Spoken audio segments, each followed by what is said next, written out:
Assalamualaikum warahmatullahi wabarakatuh. Waalaikumsalam warahmatullahi wabarakatuh. Alhamdulillahi rabbil alamin. Wassalatu wassalamu ala ashrafil mursalin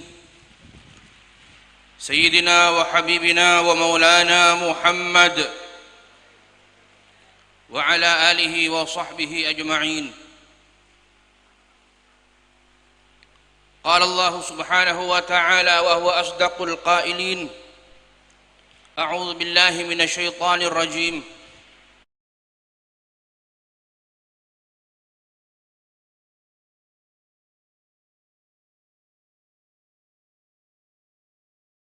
حريص عليكم بالمؤمنين رؤوف رحيم أما بعد. Yang saya muliakan guru kita tercinta Buya Yahya, yang saya muliakan Ananda terkasih Al-Ustadz Syekh Abu Hanifah, para tamu undangan, khususnya para habaib, para kiai, para ustadz, para bini sepuh, tokoh masyarakat, hadirin hadirat, pecinta baginda Nabi Muhammad sallallahu alaihi wasallam, rahimakumullah. Alhamdulillah, di pagi yang cerah ini kita berkumpul di tempat ini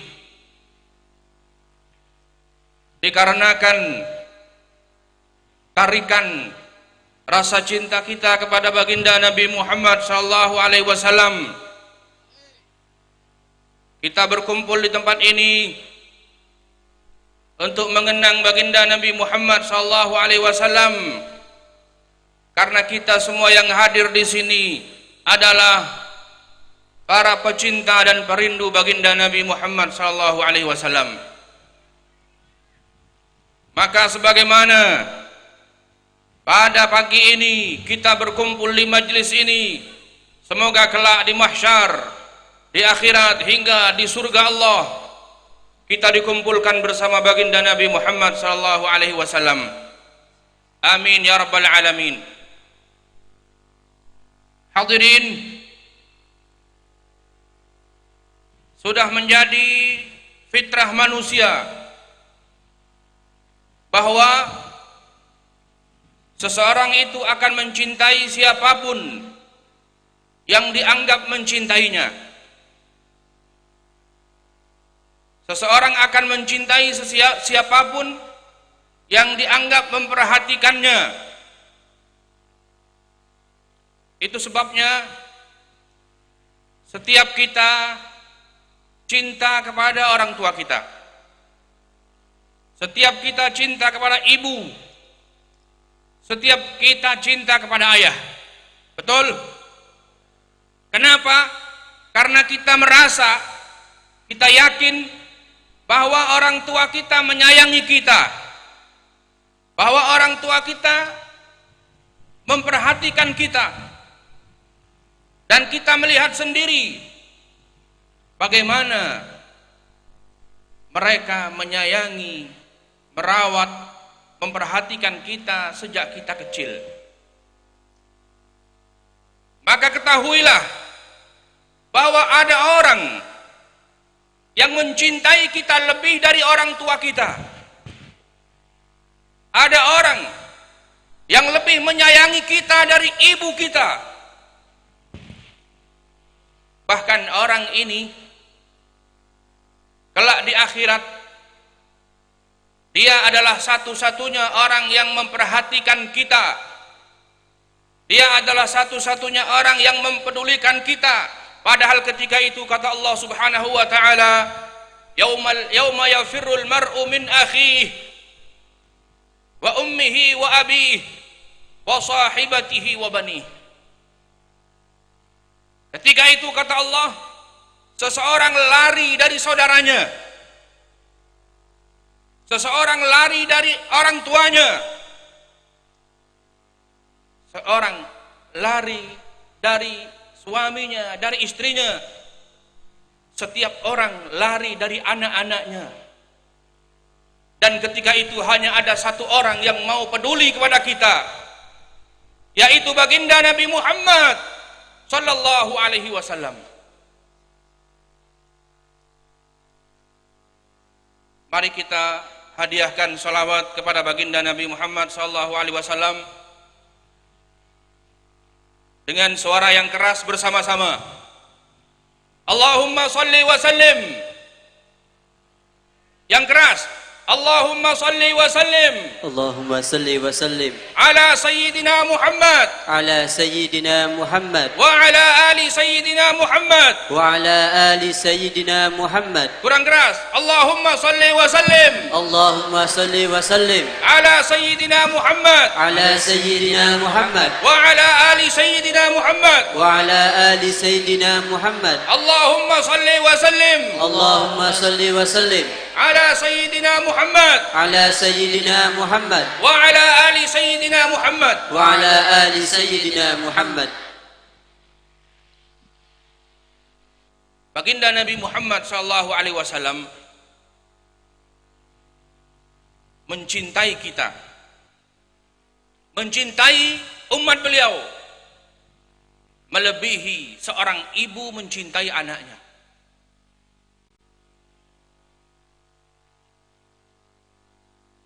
Beliau adalah nabi yang penuh cinta.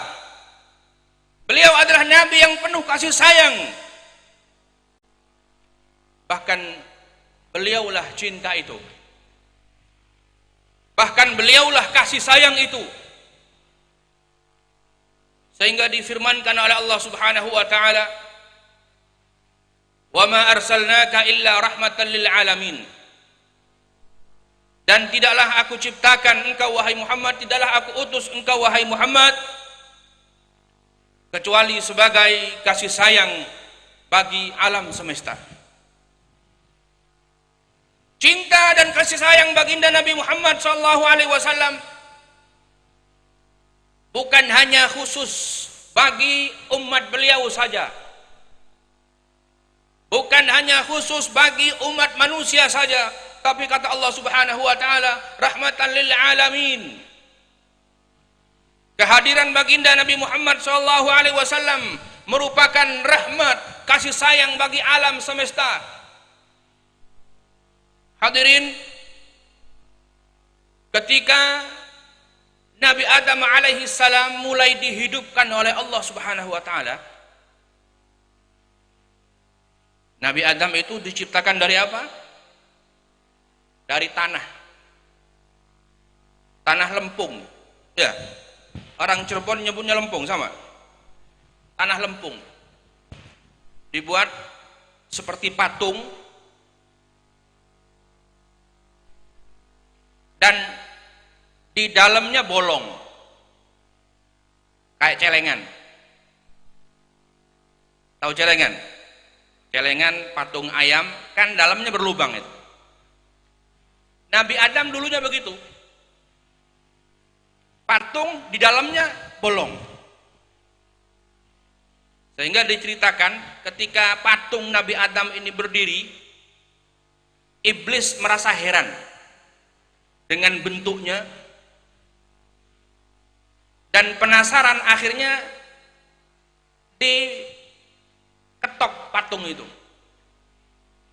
Diketok pakai tangannya, bunyi tung tung tung tung. Kata iblis, ini manusia di dalamnya bolong,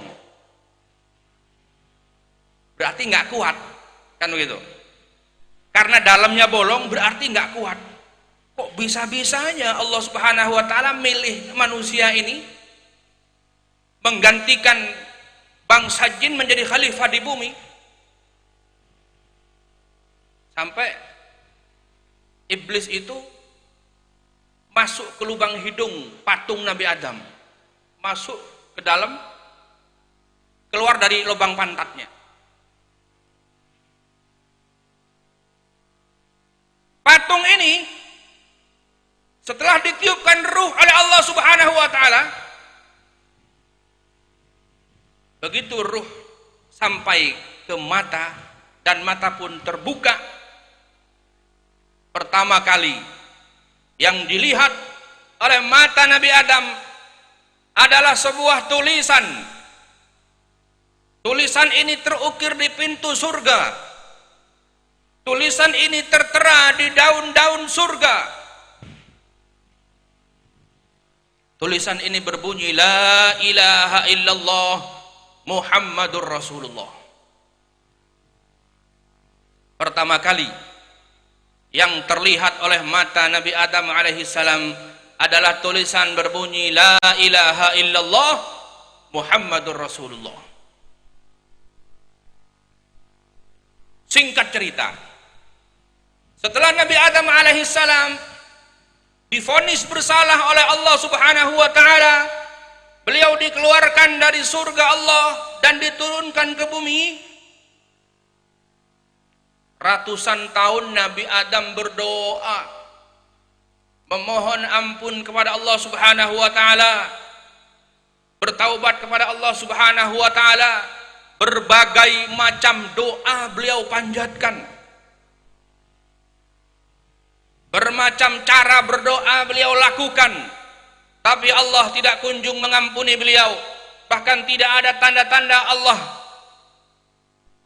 mengampuni beliau. Sampai akhirnya, hadirin hadirat sekalian, tiba-tiba Nabi Adam alaihissalam teringat dengan satu pemandangan, teringat satu masa ketika pertama kali mata beliau melihat pintu surga, daun-daun di pohon-pohon surga, di mana di situ tertulis La ilaha illallah Muhammadur Rasulullah. Maka Nabi Adam pun punya ide untuk berdoa kepada Allah Subhanahu wa taala, merayu Allah Subhanahu wa taala dengan menyebut nama Muhammad, bertawassul kepada Allah Subhanahu wa taala dengan menyebut nama Muhammad. Maka beliau pun langsung berdoa, Ya Allah, berkat hamba yang paling engkau kasihi yang bernama Muhammad, ampunilah saya ya Allah. Berkat hamba yang paling engkau cintai yang bernama Muhammad, ampuni saya ya Allah. Maka Allah bertanya, wahai Adam, dari mana engkau tahu bahwa aku punya hamba yang paling kukasihi bernama Muhammad? Karena Allah belum pernah ngasih tahu. Dari mana engkau tahu wahai Adam bahwa aku punya hamba, punya seorang hamba yang paling aku kasihi bernama Muhammad? Maka Nabi Adam berkata, Ya Allah, pertama kali mata saya dapat memandang, maka yang pertama saya lihat adalah sebuah tulisan di pintu surga, di daun-daun surga. Tulisan itu berbunyi, La ilaha illallah Muhammadur Rasulullah. Tiada Tuhan selain Allah, Muhammad adalah utusan Allah. Saya baru teringat itu ya Allah. Kemudian saya berpikir, ini orang yang bernama Muhammad, ini orang yang bernama Muhammad pastilah hamba yang paling engkau kasihi ya Allah. Ini orang yang bernama Muhammad, pasti dia adalah orang yang paling engkau kasihi ya Allah. Karena kalau tidak, tidaklah mungkin engkau sandingkan namanya bersama dengan namamu ya Allah. Di pintu surga, di daun-daun pohon-pohon surga, namanya bersanding dengan namamu, La ilaha illallah Muhammadur Rasulullah. Maka saya berpikir, ya Allah, ini yang bernama Muhammad pasti hambamu yang paling engkau kasihi. Maka Allah berfirman, wahai Adam, benar apa yang engkau fikirkan. Benar apa yang kau katakan wahai Muhammad, wahai Adam, bahwa Muhammad adalah hambaku yang paling kukasihi. Bahkan karena Muhammad aku ciptakan engkau dan alam semesta ini wahai Adam. Karena Muhammad, demi Muhammad, untuk Muhammad aku ciptakan engkau dan alam semesta ini wahai Adam, dan dia adalah salah satu dari keturunanmu. Dia adalah nabi yang terakhir, penutup para nabi, para rasul di antara keturunanmu wahai Adam. Dan berkat Nabi Muhammad SAW, karena Nabi Adam alaihissalam telah bertawassul kepada Allah dengan nama baginda Nabi Muhammad SAW, maka Allah Subhanahu wa taala kemudian mengampuni Nabi Adam alaihissalam. Sehingga setelah Nabi Adam diampuni, Siti Hawa diampuni, mereka pun bertemu. Kemudian setelah sekian ratus tahun mereka berpisah saling mencari, mereka pun dipertemukan oleh Allah Subhanahu wa taala di sebuah bukit di Arafah yang dikenal dengan Jabal Rahmah. Apa artinya Jabal Rahmah, ibu-ibu? Jabal Rahmah, Jabal itu gunung atau bukit, Rahmah itu kasih sayang. Kenapa diberi nama Jabal Rahmah? Orang bilang, kenapa diberi nama Jabal Rahmah? Karena di bukit itu tercurahkan kasih sayang pertama di bumi Allah antara sepasang manusia, Nabi Adam alaihissalam dan ibunda Hawa. Jabal Rahmah, bukit kasih sayang, berhubungan dengan Nabi Adam dan Siti Hawa. Tapi ketahuilah bahwa mereka dipertemukan di situ. Nabi Adam diampuni oleh Allah Subhanahu wa taala sehingga dipertemukan dengan istrinya Siti Hawa dan bertemu di Jabal Rahmah. Berkat baginda Nabi Muhammad sallallahu alaihi wasallam. Berkat baginda Nabi Muhammad sallallahu alaihi wasallam. Kasih sayang yang tercurah di Jabal Rahmah itu tidak lain dan tidak bukan berkat kasih sayang baginda Nabi Muhammad sallallahu alaihi wasallam. Berkat rahmah baginda Nabi Muhammad SAW, sehingga ketika kebanyakan orang menyebut Jabal Rahmah itu diberi nama Jabal Rahmah, bukit kasih sayang, karena ada kaitannya dengan Nabi Adam dan Siti Hawa.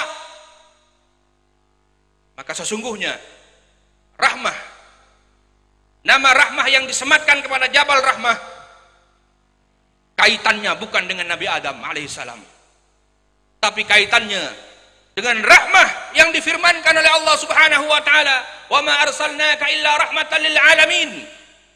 Tidaklah aku utus engkau wahai Muhammad kecuali sebagai kasih sayang bagi alam semesta, di mana di antara kasih sayang yang luas itu, kasih sayang baginda Nabi Muhammad sallallahu alaihi wasallam yang luas itu diperoleh juga oleh baginda, oleh leluhur kita Abuna Adam alaihissalam dan Ummuna Hawa.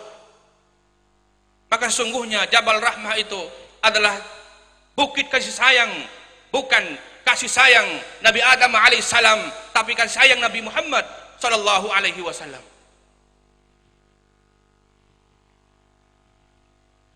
Baginda Nabi Muhammad sallallahu alaihi wasallam sebagai nabi kasih sayang menjadi semakin terbukti, hadirin, setelah baginda Nabi Muhammad SAW benar-benar lahir ke dunia ini. Kemudian beliau diutus oleh Allah Subhanahu wa taala sebagai rasul. Betapa baginda Nabi Muhammad SAW adalah rasul yang sangat mencintai umatnya. Semua nabi mencintai umatnya. Semua rasul mempedulikan umatnya. Tapi di antara nabi-nabi Allah, di antara rasul-rasul Allah, Nabi Muhammad adalah nabi yang paling penyayang kepada umatnya. Nabi Muhammad adalah nabi yang paling peduli kepada umatnya. Banyak cerita kalau kita buka sejarah riwayat hidup baginda Nabi Muhammad SAW, betapa beliau sangat menyayangi umat sehingga beliau selalu berkorban untuk umat. Dan di antara yang selalu diperjuangkan oleh baginda Nabi Muhammad SAW untuk umat beliau adalah beliau berjuang agar umat ini mendapatkan syariat yang mudah. Karena bagi baginda Nabi Muhammad SAW kehidupan akhirat itu jauh lebih penting daripada kehidupan dunia. Maka yang diperjuangkan oleh baginda Nabi Muhammad SAW, bagaimana agar umat ini mendapatkan kemudahan untuk mendapat kebahagiaan di akhirat nanti. Sehingga yang paling diperjuangkan oleh Rasulullah SAW, di antara banyak hal yang diperjuangkan oleh beliau, adalah agar umat ini dengan mudah dapat masuk surga, agar umat ini tidak terlalu berat syaratnya untuk masuk surga, agar umat ini tidak terlalu mahal beli tiket masuk surga. Sehingga kalau beliau disuruh milih oleh Allah Subhanahu wa taala, disuruh milih mana syariat, mana amalan yang akan diberikan kepada umat beliau, beliau bilang, wa idza khuyirtu fakhtartul aisar. Kalau aku disuruh milih oleh Allah, maka aku selalu memilih yang paling mudah. Nabi Muhammad selalu milih yang paling mudah untuk kita, selalu milih yang paling ringan, yang paling gampang untuk kita, bukan milih yang paling beliau sukai. Beliau tidak memilih apa yang beliau sukai, tapi beliau pilih apa yang lebih mudah untuk umatnya. Satu contoh, dalam peristiwa Isra Mi'raj, Bapak Ibu kita semua tahu, dalam peristiwa Mi'raj, dalam percakapan terakhir antara baginda Nabi Muhammad SAW dengan baginda Nabi Muhammad SAW dengan Allah Subhanahu wa taala, Allah Subhanahu wa taala berfirman, inni min yaumi khalaqtus samawati wal arda faradtu alaika wa ala ummatika 50 salatan. Wahai Muhammad, sejak aku ciptakan langit dan bumi, aku telah canangkan untukmu dan untuk umatmu agar kalian melaksanakan salat fardu sehari semalam 50 kali. Sudah tahu semua kan bahwa salat 5 waktu itu dulunya berapa kali? Awalnya 50. Bapak Ibu sekalian, mendapat amanah salat sehari semalam 50 kali, baginda Nabi Muhammad SAW senangnya bukan main, gembira. Kenapa? Karena beliau memang suka salat.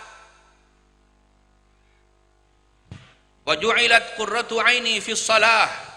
Kata Nabi, dijadikanlah hiburanku ada dalam salat. Ketika salat baginda senang, ketika salat baginda gembira, ketika salat beliau merasa syahdu.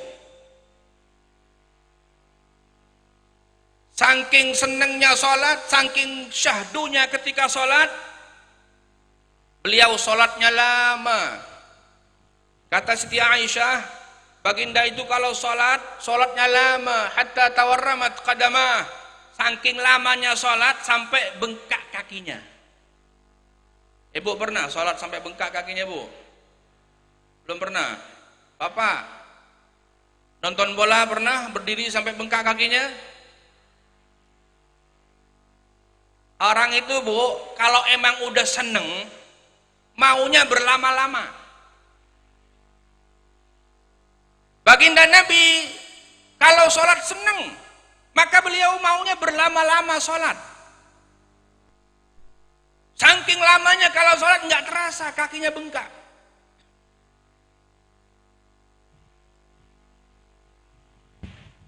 Sehingga karena beliau memang suka sholat, disuruh sholat sehari semalam 50 kali, beliau gembira, senang. Beliau pun langsung siap, menyatakan siap ya Allah, 50 kali sehari semalam akan saya sampaikan pada umat saya. Beliau pun turun, sehingga di langit ke-6 beliau bertemu dengan Nabi Musa alaihissalam. Karena baginda Nabi itu nampak gembira, Nabi Musa penasaran, wahai saudaraku Muhammad, kulihat engkau gembira sekali, dapat oleh-oleh apa dari Allah? Maka Nabi Muhammad menjawab, wahai saudaraku Musa, alhamdulillah aku dapat perintah fardu, salat fardu, aku dan umatku sehari semalam 50 kali. Bagaimana aku nggak gembira? Salat menghadap Allah, berdua dengan Allah, sehari semalam dikasih kesempatan 50 kali. Tadi saya bilang karena beliau sangat gembira kalau sholat, sehingga diberi kesempatan 50 kali sholat fardu sehari semalam, beliau gembira.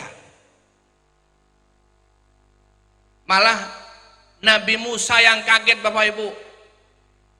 Muhammad, ini perintah wajib ya, sholat fardu, sholat wajib sehari semalam untukmu dan umatmu 50 kali sehari semalam. Iya Musa.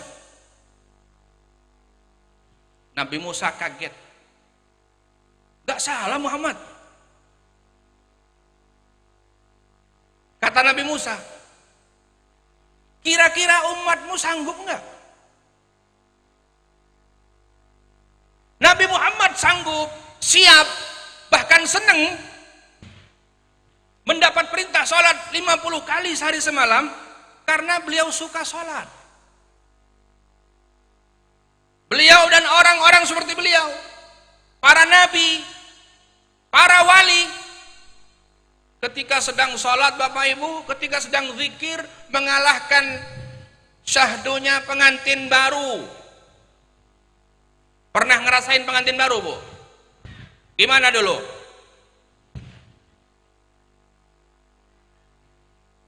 Senang gak pengantin baru?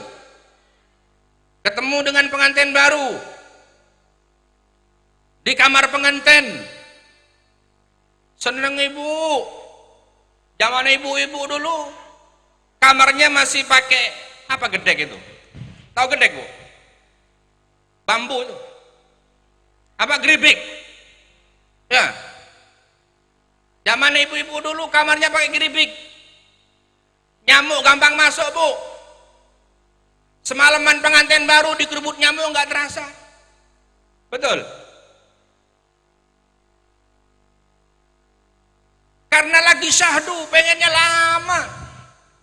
Masuk kamar habis isya, Bu, ngobrol semalaman. Seneng banget.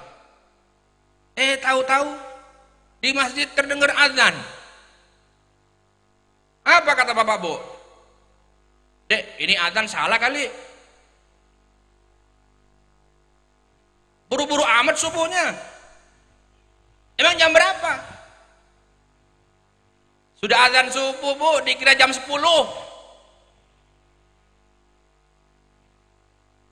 Dari jam 7, 8, 9, 10, 11, 12, 1, 2, 3, jam berapa? Subuh 4. 9 jam, Bu, dikira 2 jam. Gak terasa.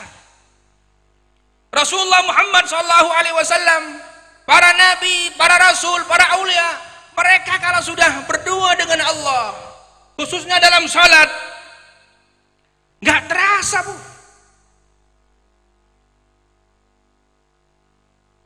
Seneng. Nabi Muhammad SAW seneng banget dikasih salat, perintah salat 50 kali sehari semalam. Beliau lupa, beliau tidak sadar bahwa tidak semua orang bisa seneng sholat kayak beliau, sehingga ketika diberi perintah wajib 50 kali sehari semalam, beliau seneng dan siap. Baru setelah diingatkan oleh Nabi Musa, wahai Muhammad, apakah semua umatmu akan sholat sepertimu? Mereka seneng, syahdu, gembira. Baru Nabi Muhammad sadar, tidak semua dari umat beliau bisa menikmati sholat. Kalau sholat tidak bisa dinikmati, Bu, kayak model kita ini,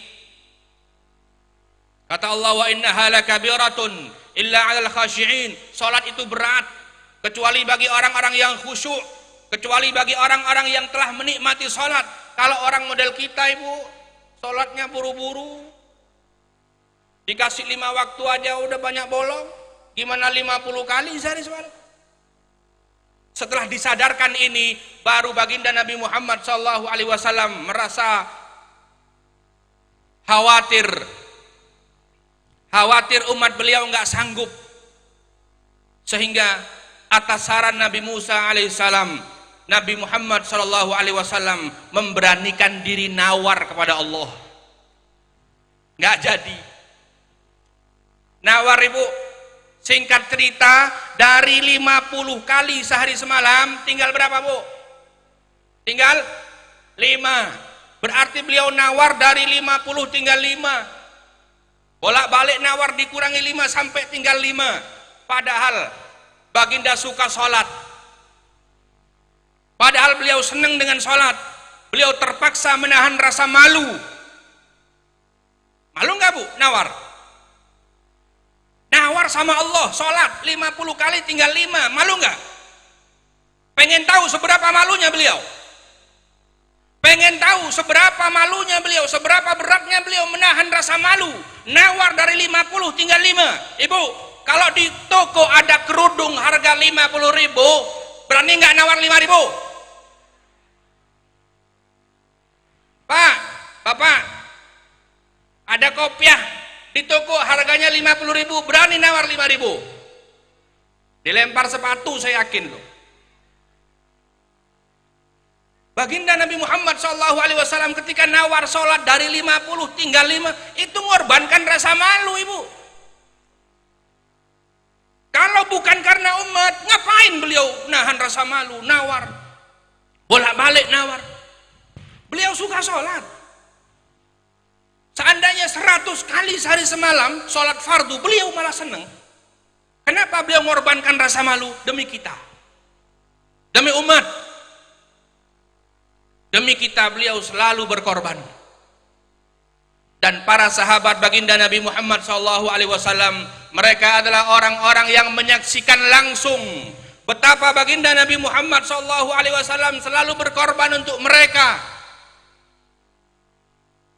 Para sahabat adalah orang-orang yang merasakan langsung betapa baginda Nabi Muhammad SAW adalah orang yang selalu memperhatikan, mempedulikan, bahkan berkorban untuk mereka. Itu sebabnya, Bapak Ibu sekalian, begitu besar cinta para sahabat kepada baginda Nabi Muhammad SAW. Karena mereka merasakan cinta baginda kepada umatnya, maka mereka pun mencintai baginda Nabi Muhammad SAW. Dan cinta kepada umat, peduli kepada orang lain melebihi diri sendiri, bukan hanya berhenti pada baginda Nabi Muhammad SAW, tapi hal itu diajarkan, diwariskan kepada para sahabat, para pengikut beliau, para murid beliau, khususnya keluarga beliau. Bahwa orang-orang yang mendapat pendidikan dari beliau, khususnya keluarga beliau, mereka mewarisi cinta kepada sesama, mewarisi perjuangan, mewarisi kepedulian, sehingga mereka masing-masing mereka mencintai sahabatnya lebih dari diri sendiri. mencintai orang lain lebih dari diri sendiri. Dan saya tutup pengajian ini dengan satu cerita bagaimana keberhasilan baginda Nabi Muhammad SAW di dalam mewariskan rasa cinta kasih itu kepada salah seorang keluarga beliau, salah seorang istri beliau, yaitu Siti Aisyah radhiyallahu taala anha. Pernah Bapak Ibu, suatu ketika Siti Aisyah itu di pagi hari tidak ada daging buat dimakan, tidak ada lauk buat dimakan. Pembantu beliau bertanya, "Wahai Siti Aisyah, mau masak apa pagi ini? Uang di saya sudah habis, persediaan di dapur nggak ada." Kata Siti Aisyah, "Aku juga nggak pegang uang. Aku juga nggak pegang uang. Ya sudah, sabar saja, pagi ini kita sarapan seadanya. Roti saja tanpa lauk." Tiba-tiba Bapak Ibu sekalian, ada yang ngetuk pintu. Setelah dibuka, ternyata petugas Baitul Mal. Siti Aisyah sebagai salah satu keluarga baginda Nabi Muhammad SAW mendapat jatah tiap bulan, jatah uang tiap bulan. Ini petugas dari Baitul Mal nganter duit. Begitu duit diterima oleh pembantu beliau dan diserahkan kepada beliau, tiba-tiba Siti Aisyah berkata, "Wahai pembantu, aku beberapa hari ini memang sedang perlu duit. Tetanggaku ada yang sakit si fulan, tetanggaku ada yang perlu uang, tetanggaku ada yang begini begitu. Aku ingin bantu mereka, tapi aku gak pegang uang. Alhamdulillah, akhirnya pagi ini ada duit. Udah, sekarang duit ini kamu antar, bawa ke sana, bawa ke sini, diantar semua sampai habis Bapak Ibu." Setelah habis pulang tuh pembantu, udah kumpul lagi dengan Siti Aisyah. Tiba-tiba pembantu ingat, "Siti Aisyah, kita kan nggak punya lauk, kita kan nggak punya sarapan, kok lupa ya tadi nggak nyisihin buat sarapan?" Kata Siti Aisyah, "Aku juga lupa. Ya sudahlah, pagi ini kita seadanya saja." Inilah salah seorang yang mendapat pendidikan dari baginda Nabi Muhammad SAW. Mereka adalah orang-orang yang mendahulukan orang lain, mementingkan orang lain daripada diri sendiri. Dan itulah Nabi kita, baginda Nabi Muhammad SAW. Itulah yang dimaksud oleh Allah Subhanahu wa taala, "Wa ma arsalnaka illa rahmatan lil alamin." Dan tidaklah aku utus engkau wahai Muhammad sebagai limpahan kasih sayang, kecuali sebagai limpahan kasih sayang bagi alam semesta. Semoga kita yang hadir di sini tergolong orang-orang yang akan mendapatkan rahmat baginda Nabi Muhammad SAW, dikumpulkan dengan beliau, dengan para pecinta beliau kelak di mahsyar, bahkan kelak hingga kita masuk ke surga Allah Subhanahu wa taala. Semoga bermanfaat. Lebih kurangnya mohon maaf. Wassalamualaikum warahmatullahi wabarakatuh.